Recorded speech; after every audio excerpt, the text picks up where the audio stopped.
Welcome all learn to one சேனல்லேருந்து பிரவீன் பேசுகிறேன். நம்ம சேனலில் ஷேர் மார்க்கெட் பிஸ்னஸ்க்கு தேவையான நாலேஜ் எல்லாமே ப்ரொவைட் பண்ணிகிட்ருக்கோம். ஸோ நிஃப்டி மூமெண்ட் நாளைக்கு எப்படி இருக்க போகுதுன்ற, அதாவது 31/8/2023 மூமெண்ட் எப்படி இருக்க போகுதுன்றதை பற்றி ஜஸ்ட் ஒரு கிளான்ஸ் பார்ப்போம். ஆக்சுவலாக இன்றைக்கி மூமெண்ட் பார்த்திங்கன்னா நமக்கு கேப் அப்பில் ஓப்பனிங் இருந்துச்சு. ஆல்மோஸ்ட் ஒரு 80 to 90 பாயிண்ட்ஸ்க்கு மேலேயும் வந்து நம்ம கேப் அப் ஆகிருந்துச்சு. ஸோ அதுலேருந்து பார்த்திங்கன்னா நமக்கு எப்பயுமே வந்து 80 பாயிண்ட்ஸ்க்கு மேலே கேப் அப் ஆகிருந்தாலே கேப் ஃபில்லிங் வந்து நடக்கும். பட் இன்றைக்கி மார்னிங் பார்த்திங்கன்னா நமக்கு அரௌண்டு ஒரு 12 o'clock வரைக்குமே மூமெண்ட் பார்த்திங்கன்னா நமக்கு அப் ட்ரெண்ட்லேயே தான் இருந்துச்சு. ஸோ அதுவும் நமக்கு கேப் அப்பில் ஓப்பன் ஆனது நம்ம எந்த லைனில் நமக்கு ட்ரெண்ட் லைன் வந்து ரெசிஸ்டன்ட் போட்டிருந்தோமோ அங்கே தான் வந்து ஓப்பன் ஆச்சு.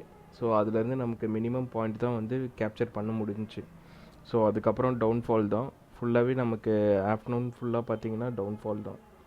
அண்டு நாளைக்கு பார்த்திங்கன்னா இம்பார்ட்டண்ட்டாக இருக்கக்கூடிய ரெசிஸ்டன்ட் லெவல் பார்த்திங்கன்னா 19,411 அண்டு சப்போர்ட் லெவல் பார்த்திங்கன்னா 19,335.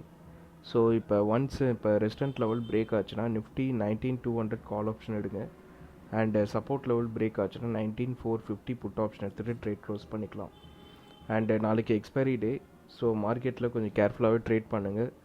ஸோ நாளைக்கு வந்து நீங்கள் ப்ராப்பரான இடத்துல எந்த இடத்துல பிரேக் ஆகுதோ அந்த இடத்துல நீங்கள் எடுத்திங்கன்னா மினிமம் ஒரு 50 to 60 பாயிண்ட்ஸ் கூட கவர் பண்ணலாம். ஏன்னா நாளைக்கு ரேலி அந்த மாதிரி இருக்கும். அண்டு நம்மளோட ஒன் டே ட்ரெண்ட் லைன் பேட்டர்னில் எப்படி இருக்குன்னு பார்த்தீங்கன்னா நமக்கு இவ்வளோ நாளாக கன்சால்டேஷனாக ஒரு 3 days வந்து போயிட்டு இருந்துச்சு. ஸோ அது பிரேக் ஆகிட்டு இன்றைக்கி மேலே வந்து போச்சு. பட் ஆனால் எண்ட் ஆஃப் தி டே திரும்பி க்ளோசிங் வந்து நம்ம கீழே வச்சுருக்காங்க. ஸோ எப்படி பார்த்தாலும் நமக்கு வந்து டவுன் ட்ரெண்ட் ஆகிறதுக்கு சான்சஸ் அதிகமாகவே இருக்குது. ஸோ வெயிட் பண்ணி பார்ப்போம். டவுன்ஃபால் வந்து நமக்கு இதே மாதிரி அப்பில் கொண்டு போயிட்டு இறக்குனாலும் சான்சஸ் வந்து ப்ராபப்ளி இருக்குது. அண்டு ட்ரேடிங் பார்த்திங்கன்னா நமக்கு கேர்ஃபுல்லாகவே எடுங்க.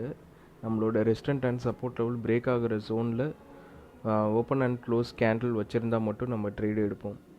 அண்டு நாளைக்கான ட்ரேடிங் டே கண்டிப்பாக எல்லாருக்கும் சக்ஸஸ்ஃபுல் டேவாக இருக்கட்டும். அண்டு லேர்ன் டு ஒன் சேனல்லேருந்து ப்ரொவைட் பண்ணுற வீடியோஸ் எல்லாமே யூஸ்ஃபுல் அண்ட் நாலேஜபிளாக இருக்குன்னா கண்டிப்பாக லைக், ஷேர் அண்ட் சப்ஸ்கிரைப் பண்ணிவிட்டு சப்போர்ட் பண்ணுங்கள். தேங்க்யூ.